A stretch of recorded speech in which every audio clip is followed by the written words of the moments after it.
ಎಲ್ರಿಗೂ ನಮಸ್ಕಾರ. ಹೊಸ ಧಾರಾವಾಹಿಯ ನಾಳಿನ ಸಂಚಿಕೆಯಲ್ಲಿ ಏನಾಗ್ತಿದೆ ಅಂತ ನೋಡ್ಕೊಂಡು ಬರೋಣ ಬನ್ನಿ. ಮೊದಲಿಗೆ ಮೀನಾ ಸೂರ್ಯ ರೂಮ್ನಲ್ಲಿ ಇರ್ತಾರೆ. ಯಾಕ್ರಿ ನಿದ್ದೆ ಬರ್ತಿಲ್ವಾ ಅಂತ ಮೀನಾ ಕೇಳ್ತಾಳೆ.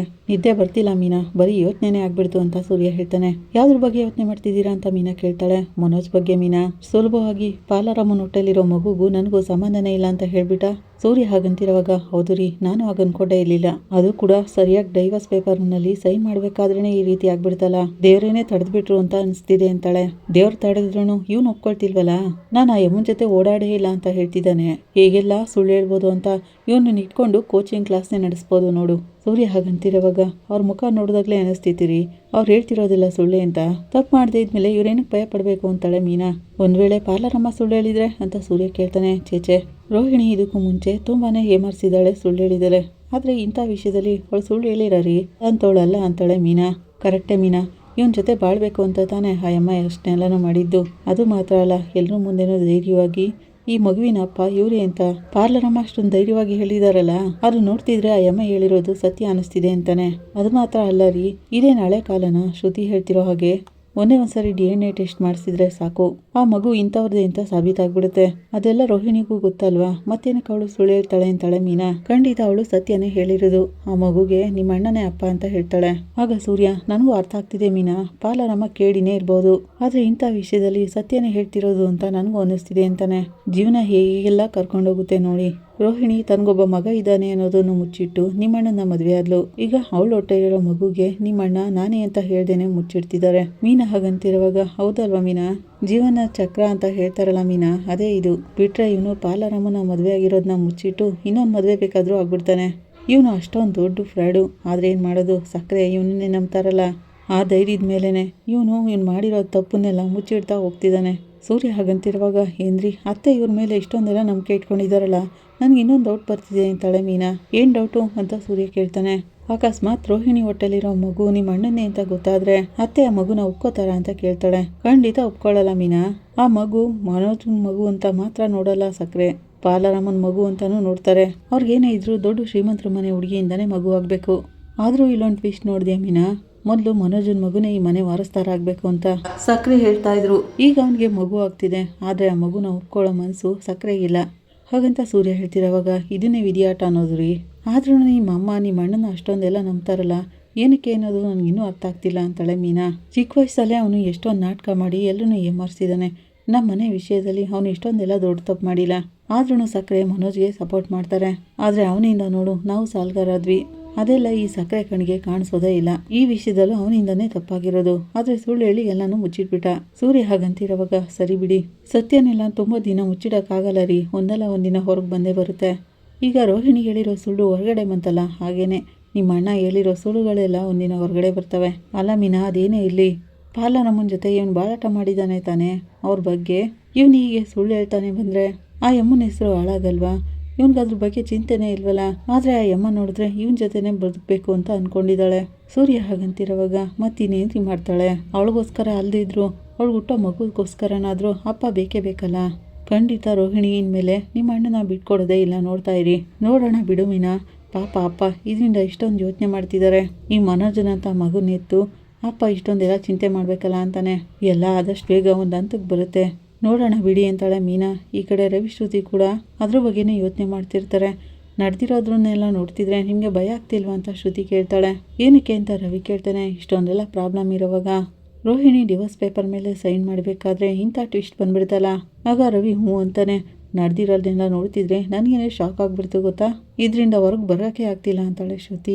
ಅಲ್ಲಿ ನಡೀತು ಅನ್ನೋದು ಇದುವರೆಗೂ ನಂಗೆ ಅರ್ಥನೇ ಆಗ್ತಿಲ್ಲ ಅಂತ ರವಿ ಹೇಳ್ತಾನೆ. ಆದರೆ ನನಗೊಂದು ವಿಷಯದಲ್ಲಿ ಕನ್ಫರ್ಮ್ ಆಯಿತು ಅಂತಾಳೆ. ಏನು ಅಂತ ರವಿ ಕೇಳ್ತಾನೆ. ರೋಹಿಣಿ ಈ ವಿಷಯದಲ್ಲಿ ಸುಳ್ಳು ಹೇಳೋಕ್ಕೆ ಚಾನ್ಸೇ ಇಲ್ಲ, ಅವ್ರ ಪ್ರೆಗ್ನೆನ್ಸಿಗೆ ಕಾರಣ ಮನೋಜ್ ಅವರೇ ಆಗಿರ್ತಾರೆ ಅಂತಾಳೆ. ಆಗ ರವಿ ನನಗೂ ಹಾಗೆ ಅನಿಸ್ತಿದೆ ಅಂತಾನೆ. ರೋಹಿಣಿಗೆ ಈ ಮನೆಯಲ್ಲಿ ಯಾವ ಸಪೋರ್ಟು ಸಿಗ್ತಿಲ್ಲ, ಅವಳು ಒಬ್ಳೇ ಇದ್ದಾಳೆ. ಹಾಗೇನಾದರೂ ಬಾಳ್ಬೇಕು ಅಂತ ಅಂದ್ಕೊಂಡಿದ್ರೆ ಅವರು ಡಿವೋರ್ಸ್ ಪೇಪರ್ಗೆ ಸೈನ್ ಮಾಡ್ತೀನಿ ಅನ್ನೋ ಅವಶ್ಯಕತೆನೇ ಇರಲಿಲ್ಲ. ಶ್ರುತಿ ಹಾಗಂತಿರುವಾಗ ಹೌದಲ್ವಾ, ಅವರು ಕೂಡ ಡಿವೋರ್ಸ್ ಕೊಟ್ಬಿಡ್ತೀನಿ ಅನ್ನೋ ನಿರ್ಧಾರ ಮಾಡ್ಕೊಂಡೇ ತಾನೇ ಇಲ್ಲಿಗೆ ಬಂದಿದ್ದು. ರವಿ ಹಾಗಂತಿರುವಾಗ ಅವ್ರು ಇಲ್ಲಿಗೆ ಬಂದಮೇಲೆ ಡಾಕ್ಟ್ರು ಚೆಕ್ ಮಾಡಿದಾಗಲೇ ಗೊತ್ತಾಗಿದ್ದು ರೋಹಿಣಿ ಪ್ರೆಗ್ನೆಂಟ್ ಆಗಿರೋ ವಿಷಯ. ಹಾಗಂತ ಶ್ರುತಿ ಹೇಳ್ತಿರೋವಾಗ ಹೌದಲ್ವಾ, ಅದರಿಂದನೇ ತಾನೇ ಡಿವೋರ್ಸ್ ಕೊಡೋ ನಿರ್ಧಾರನ ಬದಲಾಯಿಸ್ಕೊಂಡಿದ್ದು. ಹಾಗಂತ ರವಿ ಹೇಳ್ತಿರೋವಾಗ ಇದನ್ನೆಲ್ಲ ನೋಡ್ತಿದ್ರೆ ರೋಹಿಣಿ ಇಲ್ಲಿ ಸುಳ್ಳು ಹೇಳೋ ಅವಶ್ಯಕತೆನೇ ಇಲ್ಲ. ಅದು ಮಾತ್ರ ಅಲ್ಲ, ಪ್ರೆಗ್ನೆನ್ಸಿ ವಿಷಯದಲ್ಲಿ ಒಂದು ಹೆಣ್ಮಗಳು ಅಂತ ಹೇಳಕ್ ಬರ್ತಾಳೆ. ನೀನು ಹೇಳ್ತಿರೋದೆಲ್ಲ ಅರ್ಥ ಆಗ್ತಿದೆ ಶ್ರುತಿ. ನೀನು ಹೇಳೋದ್ರಲ್ಲಿ ಎಲ್ಲ 100% ಕರೆಕ್ಟಾಗಿದೆ. ನಿಜವಾಗ್ಲೂ ರೋಹಿಣಿ ಮನೋಜ್ ಮಧ್ಯೆ ಏನೋ ನಡೆದಿದೆ. ಹೇಳಬೇಕು ಅಂದರೆ ಈ ಮನೋಜನ್ನ ನಂಬೋಕ್ಕೆ ಸಾಧ್ಯನೇ ಇಲ್ಲ. ರೋಹಿಣಿ ಮತ್ತು ಮನೋಜನ್ನ 2 ತಕ್ಕಡಿಲಿಟ್ಟು ತೂಗಿದ್ರೆ ಇಬ್ಬರು ಕೂಡ ಈಕ್ವಲ್ ಆಗಿ ಇರ್ತಾರೆ. ರೋಹಿಣಿಗೆ ಈಕ್ವಲ್ ಆಗಿ ಇವನು ಕೂಡ ಸುಳ್ಳು ಹೇಳ್ತಾನೆ, ಫ್ರಾಡ್ ಮಾಡ್ತಾನೆ. ಹೇಳಬೇಕು ಅಂದರೆ ರೋಹಿಣಿಗಿಂತ ಮನೋಜನೇ ಹೆಚ್ಚಾಗಿ ಫ್ರಾಡ್ ಮಾಡಿರೋದು. ರವಿ ಹಾಗಂತಿರೋವಾಗ ಶ್ರುತಿ ಎಕ್ಸಾಕ್ಟ್ಲಿ ಅಂತಾಳೆ. ನನಗೆ ರೋಹಿಣಿ ಹೇಳೋದ್ರಲ್ಲಿ ಯಾವ ಡೌಟು ಇಲ್ಲ, ಮನೋಜ್ ಮೇಲೆ ಡೌಟ್ ಇರೋದು. ಅದೇನಂದ್ರೆ ಮನೆಯಲ್ಲಿ ಗೊತ್ತಾದ್ರೆ ಮಾನ ಹೋಗುತ್ತೆ ಅಂತ ಅನ್ಕೊಂಡ್ಬಿಟ್ಟಿದ್ದಾನೆ. ಅಮ್ಮ ಹಿಡ್ಕೊಂಡು ಅವನಿಗೆ ಚೆನ್ನಾಗಿ ಬಾರಿಸ್ತಾರೆ. ಅದಕ್ಕೇನೆ ಅವನು ಭಯದಿಂದ ಎಲ್ಲಾನು ಮುಚ್ಚಿಟ್ಕೊಂಡು ಈ ಮಗು ಹುಡೋಕ್ಕೆ ಕಾರಣ ನಾನಲ್ಲ ಅಂತ ಹೇಳ್ತಿರೋದು ಅಂತಾನೆ ರವಿ. ಅಲ್ಲ, ಇಂಥ ವಿಷಯದಲ್ಲಿ ಅತ್ತೆ ಮನೋಜ್ ಅವ್ರಿಗೆ ಸಪೋರ್ಟ್ ಮಾಡಿ ಮಾತಾಡ್ತಿದ್ದಾರಲ್ಲ, ನನಗೆ ಇದರಲ್ಲಿ ಏನೂ ಅರ್ಥ ಆಗ್ತಿಲ್ಲ. ಹೇಳಬೇಕು ಅಂದರೆ ನಿಜವಾಗ್ಲೂ ರೋಹಿಣಿ ಹೇಳ್ತಿರೋದು ಸತ್ಯ ಅಂತ ಅವ್ರಿಗೂ ಗೊತ್ತಿರುತ್ತೆ. ಅದೆಲ್ಲ ಗೊತ್ತಿದ್ರೂ ನಿಮ್ಮಮ್ಮ ಮನೋಜ್ ಅವ್ರಿಗೆ ಅಂತ ಹೇಳಕ್ಕೆ ಬರ್ತಾಳೆ ಶ್ರುತಿ. ಎಲ್ಲ ಮುಂದೆ ನಿನಗೆ ಗೊತ್ತಾಗುತ್ತೆ ಶ್ರುತಿ. ಅಮ್ಮನಿಗೆ ಮನೋಜ್ ಏನೇ ತಪ್ಪು ಮಾಡಿದ್ರು ಅದು ತಪ್ಪು ಅಂತ ಅವ್ರು ಅನ್ಸೋದೇ ಇಲ್ಲ. ಅದೇನಂದರೆ ಮನೋಜೇ ಅವ್ರಿಗೆ ನಮ್ಮ ಇಬ್ಬರಿಗಿಂತ ಇಷ್ಟವಾಗಿರೋ ಮಗ. ಅದರಿಂದ ಅವ್ನು ಏನೇ ತಪ್ಪು ಮಾಡಿದ್ರು ಅಮ್ಮನಿಗೆ ಅದ್ರಲ್ಲಿ ತಪ್ಪು ಅಂತ ಅನ್ಸೋದೇ ಇಲ್ಲ. ಅವನನ್ನು ಹೇಗಾದರೂ ಕಾಪಾಡಲೇಬೇಕು ಅಂತ ಅಂದ್ಕೊಂಡ್ಬಿಟ್ಟಿರ್ತಾರೆ ಅವರು. ರವಿ ಹಾಗಂತಿರುವಾಗ ಈ ವಿಷಯದಲ್ಲಿ ಅತ್ತೆನ ಮನೋಜ್ ಅವ್ರು ಏಮಾರಿಸಿದ್ದಾರೆ ಅಂತ ನಂಗೆ ಅನ್ನಿಸ್ತಿದೆ ಅಂತಾಳೆ. ಆದ್ರೂ ಅಮ್ಮ ಮನೋಜ್ ತಪ್ಪಿದೆ ಅಂತ ಗೊತ್ತಾದ್ರೂ ಅವನಿಗೇನೆ ತಾನೇ ಸಪೋರ್ಟ್ ಮಾಡೋದು. ಅದೇನಂದ್ರೆ ರೋಹಿಣಿನ ಪರ್ಮನೆಂಟಾಗಿ ಮನೆಯಿಂದ ಆಚೆ ಕಳ್ಸೋಣ ಅಂತ ಅಮ್ಮ ಅನ್ಕೊಂಡ್ಬಿಟ್ಟಿದ್ರು. ಅದಕ್ಕೇನೆ ಮನೋಜ್ಗೆ ಡೈವರ್ಸ್ ತಗೋ ಅಂತ ತುಂಬಾನೇ ಟಾರ್ಚರ್ ಮಾಡ್ತಿದ್ರು. ಈಗ ನೋಡು ಅದ್ರ ಟ್ವಿಸ್ಟೇ ಬೇರೆ ಥರ ಆಗ್ಬಿಡ್ತಲ್ಲ. ರವಿ ಹಾಗಂತಿರುವಾಗ ನಮ್ಮನೇನೆ ಕಣೋ ಡಿಸೈನ್ ಆಗಿ ಏನೇನೋ ನಡೀತಿರೋದು. ಶ್ರುತಿ ಹಾಗಂತಿರುವಾಗ ಆದರೆ ಒಂದು ಶ್ರುತಿ ಮನೋಜನ ಅಮ್ಮ ಕಾಪಾಡಬೇಕು ಅಂತ ಎಂಥ ಲೆವೆಲ್ಗೆ ಬೇಕಾದರೂ ಹೋಗ್ತಾರೆ. ಹಾಗಂತ ರವಿ ಹೇಳ್ತಾನೆ, ಇದರಲ್ಲಿ ನಾವೇನು ಸ್ಟ್ಯಾಂಡ್ ತಗೊಳ್ಳೋದು? ಆಬ್ವಿಯಸ್ಲಿ ರೋಹಿಣಿಯವ್ರ ಹತ್ರ ಹೋಗಿ ನಿಂತ್ಕೋಬೇಕಾ ಅಂತ ಕೇಳ್ತಾಳೆ. ನಾವು ಈ ವಿಷಯದಲ್ಲಿ ತಲೆ ಹಾಕ್ತೆ ಸುಮ್ಮನೆ ಇದ್ಬಿಟ್ರೆ ಒಳ್ಳೇದು. ನಡೀತಿರೋದ್ನೆಲ್ಲನೂ ಹಾಗೆ ಗಮನಿಸ್ತಿರೋಣ, ಆಮೇಲೆ ಏನಾಗುತ್ತೋ ಏನೋ ನೋಡ್ಕೊಳ್ಳೋಣ ಅಂತಾನೆ ರವಿ. ಹಾಗೆ ಹೇಳ್ತಿದ್ದೀರಾ ಅಂತ ಶ್ರುತಿ ಕೇಳ್ತಾಳೆ. ಹೌದು, ಅದೇನಂದ್ರೆ ಮನೋಜ್ ಇದಕ್ಕೆಲ್ಲ ಕಾರಣ ಅಲ್ಲ ಅಂತ ಗೊತ್ತಾದರೆ ರೋಹಿಣಿ ಅಂತೂ ಸುಮ್ಮನೆ ಬಿಡಲ್ಲ. ಡೈವರ್ಸ್ ಕೊಡ್ತೀನಿ ಅಂದ್ಬಿಟ್ಟು ಇಷ್ಟೊಂದು ದಿನ ಹೇಳಿದ್ದಾರೆ. ಅದರಲ್ಲೂ ಈಗ ಮಗು ಹುಡ್ತಿದೆ ಅಂತ ಗೊತ್ತಾದರೆ ಈ ಜನ್ಮದಲ್ಲಿ ಮನೋಜನ್ನ ಬಿಟ್ಟು ಅವರು ಎಲ್ಲೂ ಹೋಗಲ್ಲ. ಹಾಗಂತ ರವಿ ಹೇಳ್ತಿರೋವಾಗ ಅದು ಅಲ್ಲದೆ ತುಂಬ ದಿನ ಮನೋಜ್ ಅವರು ಈ ಸತ್ಯನ ಮುಚ್ಚಿಡೋಕ್ಕಾಗಲ್ಲ. DNA ಟೆಸ್ಟ್ ಮಾಡಿಸಿದ್ರೆ ಖಂಡಿತ ಅವರು ಸಿಕ್ಕಾಕೊಂಡ್ಬಿಡ್ತಾರೆ ಅಂತಾಳೆ. ಈಗ ಅವ್ನಿಗೆ ಅದೆಲ್ಲ ಅರ್ಥ ಆಗ್ತಿಲ್ಲ. ಸತ್ಯ ಒಂದಿನ ಹೊರಗೆ ಬರಲಿ, ಅಮ್ಮನ ಕೈಲಿ ಸರಿಯಾಗಿ ಬೀಳುತ್ತೆ ಅವನಿಗೆ, ಆಗ ನೋಡ್ತಾ ಇರುವಂತಾನೆ ರವಿ. ಅದೇನೇ ಇರಲಿ ಶ್ರುತಿ, ಇನ್ಮೇಲೆ ಮನೋಜ್ಗೆ ರೋಹಿಣಿನೇ ಹೆಂಡ್ತಿ, ಅದನ್ನ ಯಾರಿಂದನೂ ಬದಲಾಯಿಸೋಕ್ಕಾಗಲ್ಲ ನೋಡು ಅಂತಾನೆ. ಈ ಕಡೆ ಲಾಯರ್ ಕೃಷ್ಣ ಅವ್ರ ಹತ್ರ ಶಾಂತಿ ಬಂದಿರ್ತಾಳೆ. ಇಲ್ಲಿ ನೋಡು ಶಾಂತಿ, ನಡೆದಿರೋದ್ನೆಲ್ಲನೂ ನಾನು ನೋಡ್ತಾನೆ ಇದ್ದೆ. ನನ್ನ ಕ್ಲೈಂಟ್ಸ್ಗೆ ಏನು ಬೇಕೋ ಅದನ್ನೇ ನಾನು ಮಾಡೋದು. ಆದರೆ ಸತ್ಯ ಅಂತ ಬಂದಾಗ ನಾನು ನಿಮ್ಮ ಹತ್ರ ಯಾವುದನ್ನು ಮುಚ್ಚಿಡಲ್ಲ ಅಂತ ಹೇಳ್ತಾರೆ. ನನ್ಗೆ ಗೊತ್ತಿದೆಲ್ಲ ಇರೋರೆ, ನನ್ನ ಮಗನ ಹೇಗಾದರೂ ನೀವು ಕಾಪಾಡ್ತೀರಾ ಅನ್ನೋ ನಂಬಿಕೆ ನನಗಿದೆ. ಅವಳು ಮಾತ್ರ ದುಡ್ಡನ್ನ ತಗೊಂಡೋಗ್ಬಿಟ್ಟಿದ್ದಿದ್ರೆ ಈ ಸಮಸ್ಯೆನೇ ಬರ್ತಾ ಇದ್ದಿಲ್ಲ. ಸೈನ್ ಮಾಡೋ ಟೈಮ್ಗೆ ಸರಿಯಾಗಿ ತಲೆ ತಿರುಗಿ ಬಂದು ಬಿದ್ದೋಗ್ಬಿಟ್ಲು. ಗರ್ಭಿಣಿ ಅಂತ ಬೇರೆ ಹೇಳ್ತಿದ್ದಾಳಲ್ಲ, ಈ ಥರ ಆಗುತ್ತೆ ಅಂತ ಯಾರು ಅಂದ್ಕೊಂಡಿರ್ಲಿಲ್ಲ. ಶಾಂತಿ ಹಾಗಂತಿರುವಾಗ ನನಗೆ ಶಾಕ್ ಆಗ್ಬಿಡ್ತು ಅಂತ ಕೃಷ್ಣ ಹೇಳ್ತಾರೆ. ತಲೆ ತಿರುಗಿ ಬಂದು ಬೀಳೋದು ಬಿದ್ಲು. ಡೈವರ್ಸ್ ಪೇಪರ್ ಮೇಲೆ ಸೈನ್ ಮಾಡಿಬಿಟ್ಟು ಎಲ್ಲಾದರೂ ಹೋಗಿ ಬೀಳ್ಬೋದಾಗಿತ್ತು.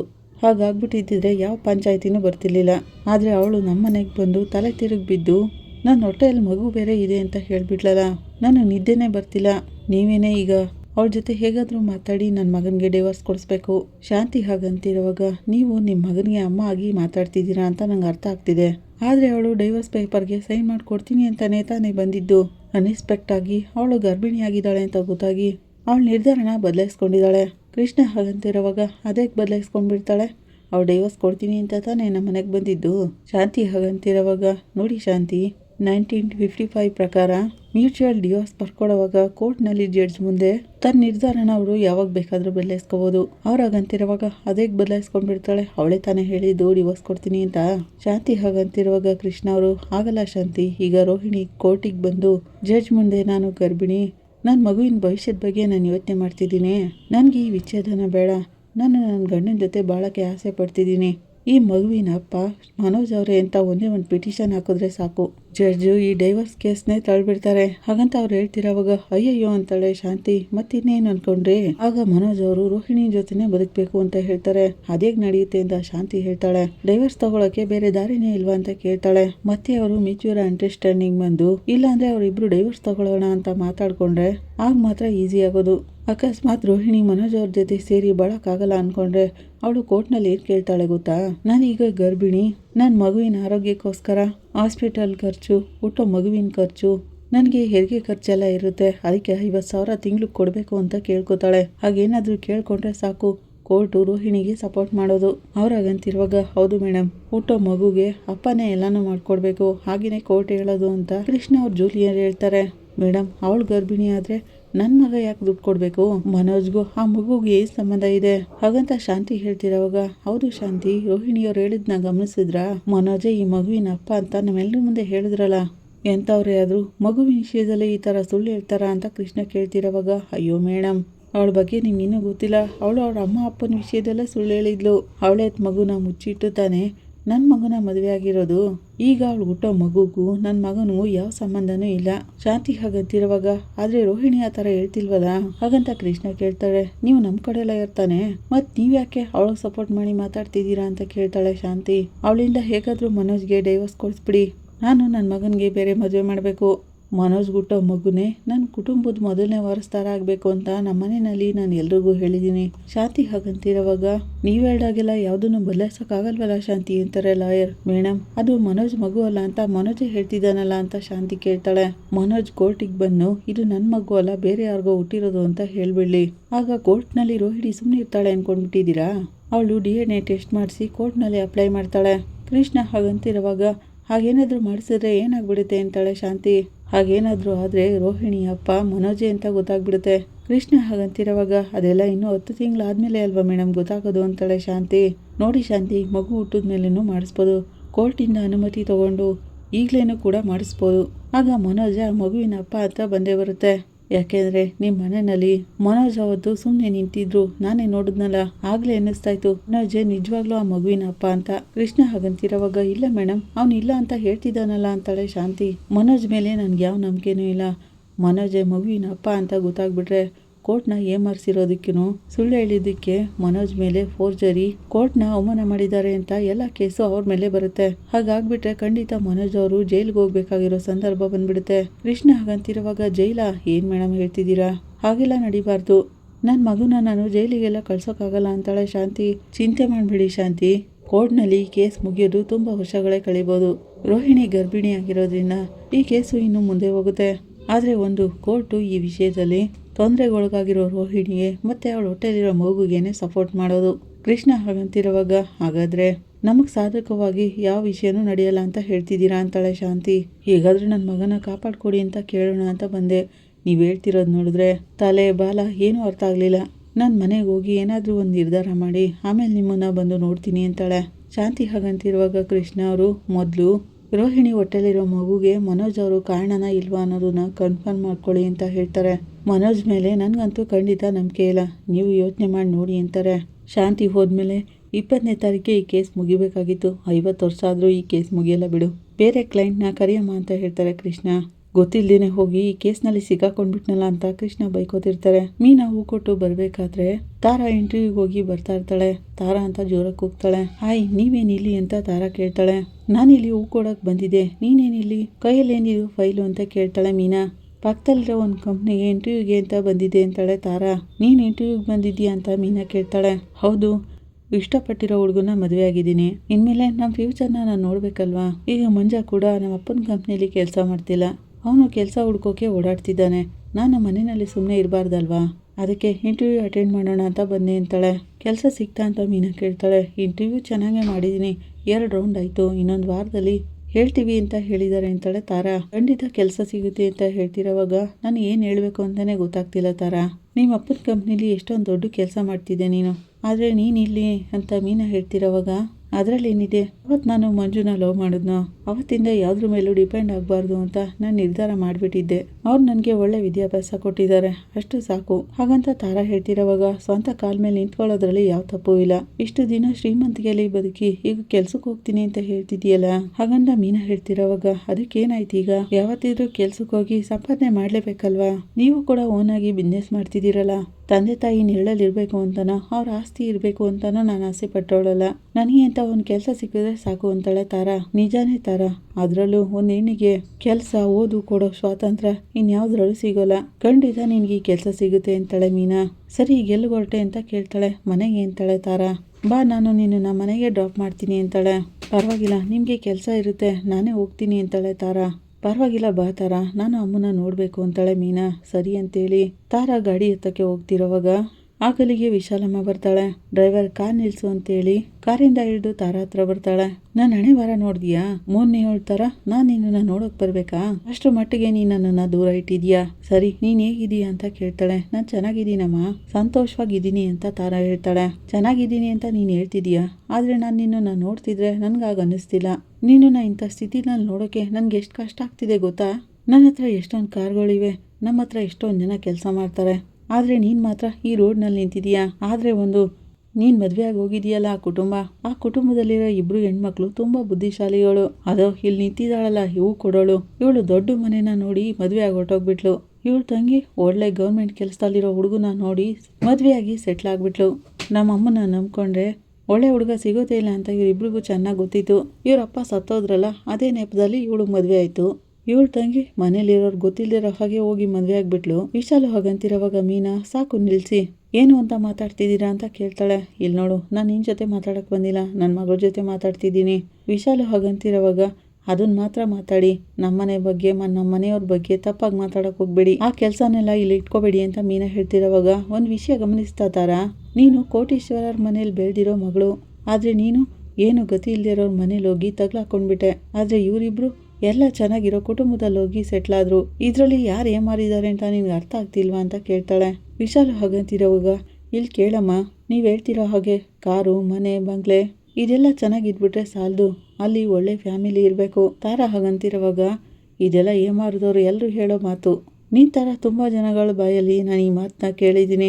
ಮದುವೆ ಆದ ವಸ್ತ್ರದಲ್ಲಿ ಹೀಗೇನೆ ಇರೋದು, ಆದರೆ ಸ್ವಲ್ಪ ದಿನ ಹೋದ್ಮೇಲೆ ಎಲ್ಲ ಗೊತ್ತಾಗೋದು. ನಿನಗೀಗ ಎಲ್ಲ ಹೊಸ್ದಾಗಿ ಕಾಣಿಸ್ತಿದೆ, ಆಮೇಲೆ ತಾನೇ ಗೊತ್ತಾಗೋದು ಅಂತಿರುವಾಗ, ಅಮ್ಮ ಸಾಕು ನಿಲ್ಸಮ್ಮ, ಇದ್ರ ಮೇಲೆ ನೀವೇನು ಮಾತಾಡಬೇಕಾಗಿಲ್ಲ. ಇದು ನಾನೇನೆ ನನಗೋಸ್ಕರನೇ ಹುಡ್ಕೊಂಡಿರೋ ಲೈಫ್. ಮಂಜ ನನ್ನನ್ನು ಚೆನ್ನಾಗೇ ನೋಡ್ಕೋತಿದ್ದಾನೆ, ನನ್ನ ಅತ್ತೆ ಅವ್ರ ಮಗಳು ಥರ ನೋಡ್ಕೋತಿದ್ದಾರೆ, ನಾನು ಸಂತೋಷವಾಗಿ ಇದ್ದೀನಿ ಅಂತಾಳೆ ತಾರಾ. ಅಲ್ಲಿ ಹೇಗೆ ನೀನು ಸಂತೋಷವಾಗಿರ್ತೀಯಾ? AC ಇಲ್ಲದೆ ನೀನು ನಿದ್ದೆ ಬಂದ್ಬಿಡುತ್ತಾ? ಒಂದಿನೂ ನೀನು AC ಇಲ್ಲದೆ ಮಲ್ಗಿ ಅಭ್ಯಾಸನೇ ಇಲ್ವಲ್ಲ.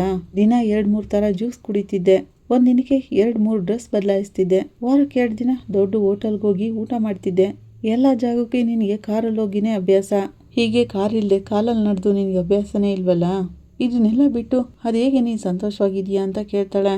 ಅಮ್ಮ, ನೀನೀಗ ಹೇಳ್ತೀಯಲ್ಲ, ಅದನ್ನೆಲ್ಲ ದುಡ್ಡಿಂದ ಕೊಂಡ್ಕೋಬೋದು, ಆದರೆ ಮಂಜುನ ಅವನ ಗುಣನ ಯಾವ ಥರ ದುಡ್ಡು ಕೊಟ್ಟರು ಕೊಂಡ್ಕೊಳಕ್ಕಾಗಲ್ಲ. ತಾರಾ ಹಾಗಂತಿರೋವಾಗ, ಚೆನ್ನಾಗಿ ಮಾತಾಡೋದನ್ನ ಕಲ್ತ್ಬಿಟ್ಟಿದ್ಯಾ. ನಾನು ಹೇಳೋದೆಲ್ಲ ನಿನ್ಗೆ ಈಗ ಅರ್ಥ ಆಗಲ್ಲ. ಕೆಲವು ಜನ ನಿನ್ನ ಕಣ್ಣು ಕಟ್ಬಿಟ್ಟಿದ್ದಾರೆ, ಸತ್ಯ ಏನು ಅಂತ ನಿನ್ಗೆ ಆದಷ್ಟು ಬೇಗ ಗೊತ್ತಾಗುತ್ತೆ ಅಂತ ಹೇಳ್ತಾಳೆ. ವಿಶಾಲು ಹಾಗೆ ಹೇಳಿ ಹೋದ್ಮೇಲೆ, ನಮ್ಮ ಅಮ್ಮನ ಮಾತನ್ನೆಲ್ಲ ನೀವು ತಪ್ಪಾಗಿ ತಗೋಬೇಡಿ, ಅದೆಲ್ಲ ನಮ್ಮ ಅಮ್ಮನ ಒಪಿನಿಯನ್. ತಾರಾ ಹಾಗಂತಿರೋವಾಗ, ತಾರಾ ನೀನು ನಿಜವಾಗ್ಲೂ ಸಂತೋಷವಾಗಿದೆಯಾ ಅಂತಾಳೆ ಮೀನಾ. ಯಾಕೆ ನೀವು ನಮ್ಮಮ್ಮ ಥರನೇ ಕೇಳ್ತಿದ್ದೀರಲ್ಲ ಅಂತ ಕೇಳ್ತಾಳೆ ತಾರಾ. ನಮ್ಮಮ್ಮ ಹೇಳಿದ್ದು ಯಾವುದೂ ಅಲ್ಲಿಲ್ಲ, ಆದರೆ ಇಲ್ಲಿ ಸಂತೋಷ ಇದೆ, ನೆಮ್ಮದಿ ಇದೆ. ಮಂಜು ಮತ್ತೆ ಅತ್ತೆ ನನ್ನನ್ನು ತುಂಬಾ ಚೆನ್ನಾಗಿ ನೋಡ್ಕೋತಾರೆ. ನೀವು ಕನಕ, ಅತ್ತೆ ಎಲ್ಲರೂ ನನಗೆ ಎಷ್ಟೊಂದೆಲ್ಲ ಇಂಪಾರ್ಟೆಂಟ್ ಕೊಡ್ತೀರಾ. ಇದೆಲ್ಲ ನನಗೆ ವಸ್ತು ಅನ್ನಿಸ್ತಿದೆ. ಈ ಥರ ಸಿಸ್ಟರ್ಸ್ ನನಗೆ ಯಾರೂ ಇಲ್ಲ, ಅದಕ್ಕೆ ನನಗೆ ಇದೆಲ್ಲ ತುಂಬಾ ಇಷ್ಟ. ನಾನು ಖುಷಿಯಾಗಿದ್ದೀನಿ, ಸಾಕಾ ಅಂತ ಕೇಳ್ತಾಳೆ ತಾರಾ. ಇಷ್ಟು ಸಾಕು ಅಂತಾಳೆ ಮೀನಾ. ಹಾಗೇನೆ ತಾರಾನ ಕೂರಿಸ್ಕೊಂಡು ಅವ್ರ ಅಮ್ಮನ ಮನೆಗೆ ಕರ್ಕೊಂಡು ಹೋಗ್ತಾಳೆ. ವಿಶಾಲು ಅದನ್ನ ನೋಡ್ತಾ ನಿಂತಿರ್ತಾಳೆ. ಈ ಕಡೆ ಮನೋಜ್ ಶೋರೂಮ್ನಲ್ಲಿ ಇರ್ತಾನೆ. ಬ್ರೋ, ಸೇಲ್ಸ್ ಎಲ್ಲ ಕಡಿಮೆ ಆಗ್ಬಿಟ್ಟಿದೆ, ಕಸ್ಟಮರ್ ಬರ್ತಾನೆ ಇಲ್ವಲ್ಲ ಅಂತ ಕೇಳ್ತಾನೆ. ಎಲ್ಲರೂ ಆನ್ಲೈನಲ್ಲಿ ತಗೋತಾರೆ ಬ್ರೋ, ಈಗ ಯಾರು ಶೋರೂಮ್ಗೆ ಬರ್ತಾರೆ ಅಂತ ಸೀನು ಕೇಳ್ತಾನೆ. ನಾವು ಬರುವಾಗ ಮಾಡಬೇಕು ಬ್ರೋ ಅಂತಿರೋವಾಗ, ಹೇಗೆ ಆಚೆ ಹೋಗ್ತಿರೋರೆಲ್ಲನೂ ಒಳಗೆ ಕರ್ಕೊಂಡು ಬರಲ್ಲ ಅಂತಾನೆ ಸೀನು. ಅಡ್ವರ್ಟೈಸ್ ಕೊಡೋಣ ಬ್ರೋ, AC ಏನಾದರೂ ಡಿಸ್ಕೌಂಟ್ ಕೊಡೋಣ ಅಂತ ಕೇಳ್ತಾನೆ. ಬಾಸ್, ಸಮ್ಮರ್ ಮುಗ್ದು ಮಳೆಗಾಲ ಶುರುವಾಗಿದೆ, ಇಂಥ ಟೈಮ್ನಲ್ಲಿ AC ಯಾರು ತಗೋತಾರೆ? ಛಾಯಾ ಹಾಗಂತಿರುವಾಗ, ಇವನು ಯಾವಾಗಲೂ ಹೀಗೇನೆ 5 ಡಿಗ್ರಿ ಅಂತ ಹೇಳ್ಕೊತಿರ್ತಾನೆ ಅಷ್ಟೇ. ಯಾವ ಟೈಮ್ನಲ್ಲಿ ಏನು ಮಾಡೋದು ಅಂತಲೇ ಗೊತ್ತಿಲ್ಲ ಇವನಿಗೆ ಅಂತ ಸೀನು ಹೇಳ್ತಾ ಇರ್ತಾನೆ. ಎಲ್ಲನೂ ರಾಂಗ್ ಆಗೇ ಮಾಡೋದು ಅಂತಿರೋವಾಗ, ಬ್ರೋ ನಾನು ಈ ಶೋರೂಮ್ ಓನರು, ಅದನ್ನು ಮರಿಬೇಡಿ ಅಂತಾನೆ ಮನೋಜ. ಶೋರೂಮ್ ಸ್ಥಿತಿ ಹೀಗೆ ಇದ್ರೆ ನೀನು ಓನರ್ ಆಗು ಕೂಡ ಇರಲ್ಲ ಅಂತಾನೆ ಸೀನು. ಮತ್ತೇನಕ್ಕೆ ನನ್ನ ಜೊತೆ ಇದ್ದೀರಾ ನೀವು ಅಂತ ಕೇಳ್ತಾನೆ ಮನೋಜ. ಏನಕ್ಕಪ್ಪ ಇಷ್ಟೊಂದು ಟೆನ್ಷನ್ ಆಗಿದ್ದೀರಾ? ಮೊದಲು ಏನು ಮಾಡೋದು ಅಂತ ಯೋಚನೆ ಮಾಡಿ. ಈಗ AC ಆಫರ್ ಕೊಟ್ಟರೆ ಯಾರು ಬಂದು ತೊಗೊಂಡ್ಬಿಡ್ತಾರೆ ಹಾಗಂತ ಸೀನು ಹೇಳ್ತಿರೋವಾಗ, ಬೇರೆ ಇನ್ನೇನು ಮಾಡೋದು ಅಂತಾನೆ ಮನೋಜ. ಇನ್ಮೇಲೆ ಮಳೆಗಾಲ ಬಾಸ್, ಬಿಸಿನೀರು ಬೇಕು ಅಂತ ಎಲ್ಲರೂ ಹೀಟರ್ನ ತಗೋತಾರೆ ಹಾಗಂತ ಚಾಯ್ ಹೇಳ್ತಿರೋವಾಗ, ಕರೆಕ್ಟ್, ಗೀಸರೇ ಜಾಸ್ತಿ ಸೇಲ್ ಆಗೋದು, ಅದರಲ್ಲೇ ಏನಾದರೂ ಆಫರ್ ಕೊಡ್ಬೋದು ಅಂತ ಹೇಳ್ತಾನೆ ಸೀನು. ಹಾಗಂತಿರೋವಾಗ, ಈಗ ಅದಕ್ಕೇನು ಆಫರ್ ಕೊಡ್ಬೋದು ಅಂತ ಯೋಚನೆ ಮಾಡಿ ಅಂತಾನೆ ಮನೋಜ. ಅದನ್ನು ನಾವೇ ಯೋಚನೆ ಮಾಡ್ಬೇಕಂತ ಸೀನು ಅಂತಿರೋವಾಗ, ತಗೊಳ್ಳೋ ಸಂಬಳಕ್ಕೆ ಆ ಕೆಲಸನೂ ಮಾಡೋಕ್ಕಾಗಲ್ವ ಅಂತ ಮನೋಜ ಹೇಳ್ತಿರ್ತಾನೆ. ಆಗ ಛಾಯಾ, ಬಾಸ್ ಅಲ್ಲಿ ನೋಡಿ ನಿಮ್ಮಮ್ಮ ಬರ್ತಿದ್ದಾರೆ ಅಂತ ಹೇಳ್ತಾಳೆ. ಏನಕ್ಕಪ್ಪ ಇವ್ರು ಈಗ ಬರ್ತಿದ್ದಾರೆ ಅಂತ ಮನೋಜ ಅನ್ಕೋತಾನೆ. ಯಾವ ಸಮಸ್ಯೆ ತಗೊಂಡು ಬರ್ತಿದ್ದಾರೋ ಏನೋ. ಬಾಮ್ಮ ಮನೋಜ್ ಆಗಂತಿರೋವಾಗ ಶಾಂತಿ, ಏನಿದು ಎಲ್ರು ಇಲ್ಲಿ ಕತೆ ಹೊಡಿತಾ ನಿಂತಿದ್ದೀರಾ? ಈ ಕತೆ ಹೊಡಿತಿದ್ರೆ ಯಾವಾಗ ವ್ಯಾಪಾರ ಮಾಡೋದು ಅಂತ ಕೇಳ್ತಾಳೆ. ವ್ಯಾಪಾರದ ಬಗ್ಗೆನೇ ಮಾತಾಡ್ತಿದ್ವಮ್ಮ ಅಂತ ಸೀನು ಹೇಳ್ತಾನೆ. ಮಾತಾಡ್ತಾ ನಿಂತ್ಕೊಂಡ್ರೆ ಏನು ನಡೆಯಲ್ಲ, ಹೋಗಿ ಕೆಲಸ ನೋಡಿ ಅಂತಾಳೆ ಶಾಂತಿ. ಛೇ ಅಂತೇಳಿ ಬ್ಯಾಗ್ ಇಟ್ಟು ಕೂತ್ಕೋತಾಳೆ. ಏನಾಯ್ತಮ್ಮ, ಯಾಕೆ ಒಂಥರ ಟೆನ್ಷನಲ್ಲಿ ಇದೆಯಾ ಅಂತಾನೆ ಮನೋಜ. ಎಲ್ಲ ನಿನ್ನಿಂದಾನೆ ಕಣೋ. ನಾನೇನಮ್ಮ ಮಾಡಿದೆ ಅಂತಾನೆ ಮನೋಜ. ನಿನ್ನ ಸಮಸ್ಯೆ ಯಾವಾಗ ಮುಗಿಯಿತೋ ಏನೋ ನನಗಂತೂ ಗೊತ್ತಿಲ್ಲ.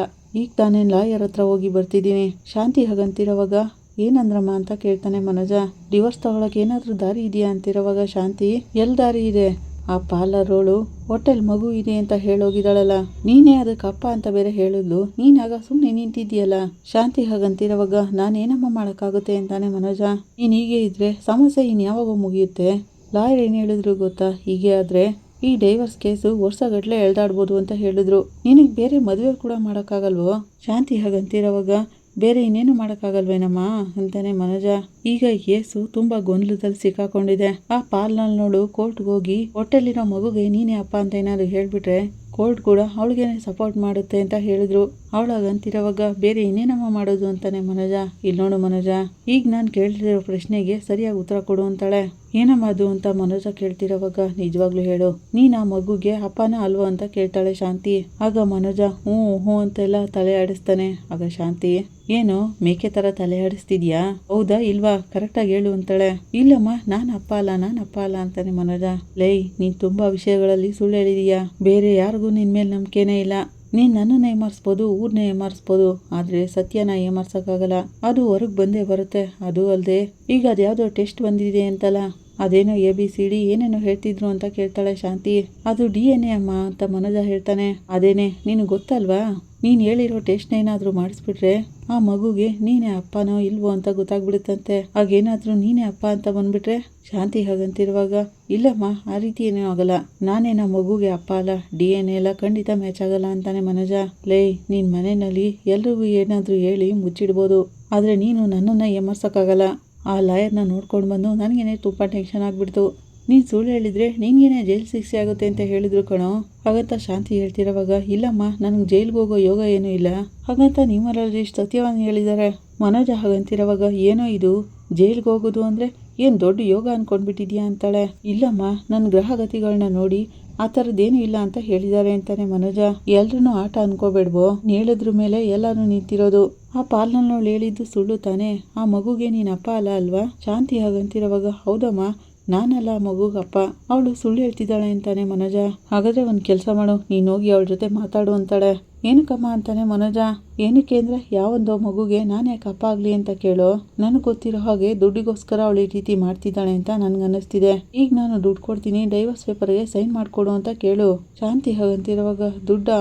ಅದಕ್ಕೆ ನಾನು ಎಲ್ಲಿಗಮ್ಮ ಹೋಗಲಿ ಅಂತಾನೆ ಮನೋಜ. ಲೇ, ಅದನ್ನೆಲ್ಲ ಹೇಗಾದರೂ ರೆಡಿ ಮಾಡೋಣ ಕಣೋ.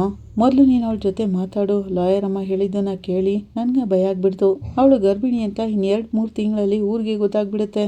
ಹೊಟ್ಟೆಲಿರೋ ಮಗು ಆಚೆಗೆ ಬರೋಕ್ಕೂ ಮುಂಚೆ ನೀನು ಅವಳಿಗೆ ಡಿವೋರ್ಸ್ ಕೊಟ್ಬಿಡ್ಬೇಕು ಕಣೋ.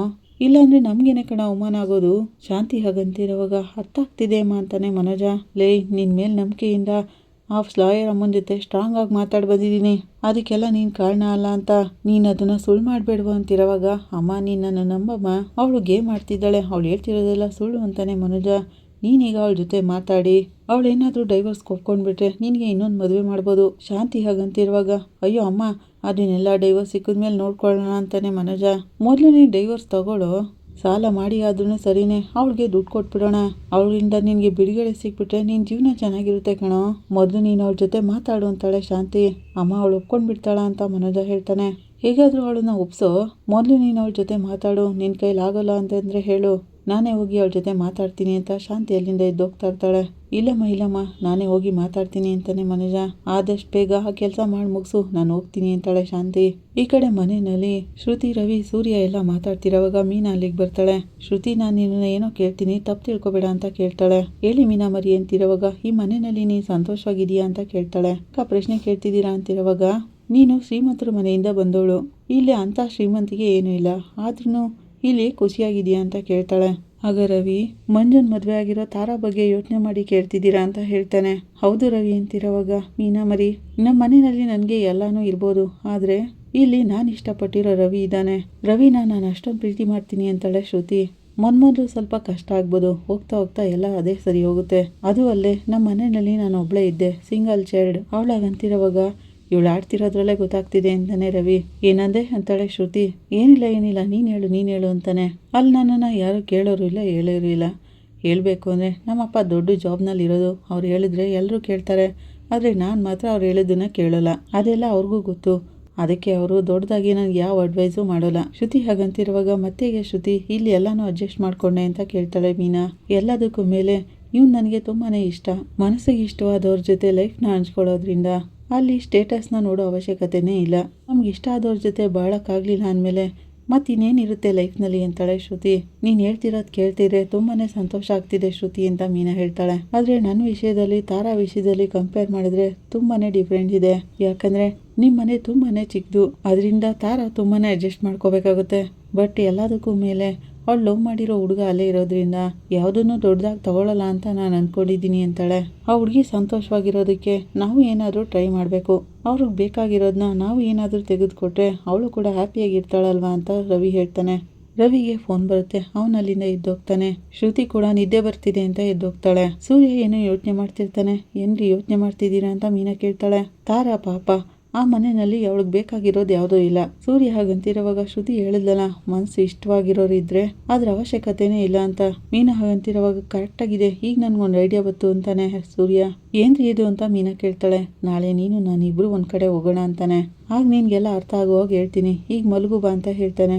ಮನೋಜ್ ಶೋರೂಮ್ನಲ್ಲಿ ಇರ್ಬೇಕಾದ್ರೇನೆ ಕನಗ ಅಲ್ಲಿಗೆ ಬರ್ತಾಳೆ. ಅಯ್ಯೋ ಇವಳು ಏನಕ್ಕೆ ಇಲ್ಲಿಗೆ ಬಂದ್ಲು ಅಂತ ಮನೋಜ್ ಅನ್ಕೋತಿರ್ತಾನೆ. ನೀವು ತಾನೇ ತಾಳಿ ಕಟ್ಟಿರೋ ಗಂಡ, ನಿಮ್ಮನ್ನೇ ನೋಡಕ್ ಬಂದಿರೋದು ಅಂತ ಜ್ಯೋತಿಷಿ ಹೇಳ್ತಾನೆ. ಏ ಹಸ್ಬೆಂಡ್ ಬಾ ಹೋಗೋಣ ಅಂತಾಳೆ ಕನಗ. ನೀನು ಬೇರೆ ಮನೆಗೆ ಬರ್ತಿಲ್ಲ, ಈಗ ಬನ್ನಿ ಮನೆಗೆ ಹೋಗೋಣ ಅಂತಾಳೆ. ನನಗೆ ಕೆಲಸ ಇದೆ, ನಾನೇ ಬರ್ತೀನಿ ಆಮೇಲೆ ಅಂತ ಹೇಳಿದ್ನಲ್ಲ, ನೀನೇನಕ್ಕೆ ಇಲ್ಲಿಗೆ ಬಂದೆ ಅಂತಾನೆ ಮನೋಜ. ನಾನು ನಿಮ್ಮ ವೈಫು, ನೀವೇ ತಾನೇ ನನ್ನ ಹಸ್ಬೆಂಡು, ನೀವು ಯಾವಾಗಲೂ ನನ್ನ ಜೊತೆನೇ ಇರಬೇಕು. ಅಮ್ಮ ಹೇಳಿದ್ದಾರೆ ಬಾ ಮನೆಗೆ ಹೋಗೋಣ ಅಂತಾಳೆ. ನಾನೀಗ ಬರೋಕ್ಕಾಗಲ್ಲ ಕನಗ, ಸಾಯಂಕಾಲ ಬರ್ತೀನಿ, ನನಗೀಗ ಕೆಲಸ ಇದೆ ಅಂತಾನೆ ಮನೋಜ. ಇಲ್ಲ ಅದೆಲ್ಲ ಆಗೋಲ್ಲ, ನೀವು ಈಗಲೇ ಬರಬೇಕು ಅಂತಾಳೆ ಕನಗ. ನೀವು ನನ್ನ ಜೊತೆ ಬಂದ್ಮೇಲೇನೆ ನಾನು ಮನೆಗೆ ಹೋಗೋದು ಅಂತಾಳೆ. ಬ್ರೋ ಕರೀತಿದ್ದಾರಲ್ಲ ಹೋಗಿದ್ ಬನ್ನಿ ಅಂತಾನೆ ಸೀನು. ನೀವು ಬೇರೆ ಸುಮ್ಮನಿರಿ ಬ್ರೋ. ಕನಗ ನೀನು ಮನೆಗೆ ಹೋಗು, ನಾನು ಸಾಯಂಕಾಲ ಬರ್ತೀನಿ ಅಂತಾನೆ ಮನೋಜ. ಆಗಲ್ಲ ನೀವು ಬರಬೇಕು ಅಂತಾಳೆ ಕನಗ. ಅವಳಾಗೆ ಕೈ ಹಿಡ್ಕೊಂಡು ಎಳಿತಿರೋವಾಗಲೇ ಸೂರ್ಯ ಮತ್ತೆ ಮೀನಾ ಅಲ್ಲಿಗೆ ಬರ್ತಾರೆ. ನೀವೀಗ ಮನೆಗೆ ಬರಲೇಬೇಕು ಬನ್ನಿ ಅಂತ ದರ ಅಂತ ಕೈ ಹಿಡ್ಕೊಂಡು ಎಳಿತಿರೋವಾಗ, ಬಾಸ್ ಅಲ್ಲಿ ನೋಡಿ ಸರಿಯಾಗಿ ಸಿಕ್ಕಾಕೋತೀರಾ, ಯಾರು ಬರ್ತಿದ್ದಾರೆ ನೋಡಿ ಅಂತಾಳೆ ಛಾಯಾ. ಇಲ್ಲೇ ತಗೋಬೇಕಾ, ನಾನು ಹೇಳಿದ್ರೆ ನೀನು ಎಲ್ಲಿ ಕೇಳ್ತೀಯಾ, ಹೊರಗಡೆ ಎಲ್ಲಾದರೂ ತಗೊಂಡಿದ್ರೆ ಆಗ್ತಿತ್ತು ಅಂತ ಸೂರ್ಯ ಹೇಳ್ಕೊಂಡು ಮೀನಾನ ಕರ್ಕೊಂಡು ಬರ್ತಾ ಇರ್ತಾನೆ. ಅಯ್ಯಯ್ಯೋ ನಾನೇನಪ್ಪ ಮಾಡ್ಲಿ, ಇವಳು ಬೇರೆ ಕೈ ಹಿಡ್ಕೊಂಡು ಎಳಿತಿದ್ದಾಳಲ್ಲ ಅಂತ ಮನೋಜ ಬಾಯ್ ಬಿಡ್ಕೋತಿರ್ತಾನೆ. ಸೂರ್ಯ ಮೀನಾ ಇವಳು ಕೈ ಹಿಡ್ಕೊಂಡು ಎಳಿತಿರೋದನ್ನ ನೋಡ್ತಾ ಇರ್ತಾರೆ. ಇಲ್ಲಿ ಸಂಚಿಕೆ ಮುಕ್ತಾಯ ಆಗುತ್ತೆ. ನಿಮ್ಗೆ ಇಷ್ಟ ಆದರೆ ಲೈಕ್ ಮಾಡಿ, ಕಮೆಂಟ್ ಮಾಡಿ, ಸಬ್ಸ್ಕ್ರೈಬ್ ಮಾಡಿ. Thank you.